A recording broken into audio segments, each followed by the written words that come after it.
So this one might be slightly less than 2 minutes, just to explain the sort of hardware overview section. So both the hardware and the software sections were requested by users, and really this does just give a single pane of glass in terms of the estate. So what RoboShadow will do, if you've got it configured, it will reconcile with Active Directory or Azure Active Directory so that you know what machines are out there and ensure that nothing's feral. But this really is just a single pane of glass, as we said, just so that people can see what there is out there in their estate. People tend to like this because they get exports for their machine IDs, what users are logged on to what machines. Obviously, from a security perspective, the indicator of understanding end-of-life workstations is quite important.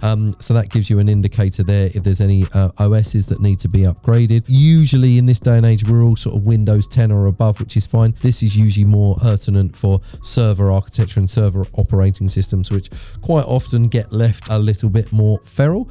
And that's it really. What we're really keen to understand is there anything else that people want us to build into the hardware section of RoboShadow. So do get in touch or add something in the comments if there's anything else that you want to see in this section. So thanks ever so much for watching.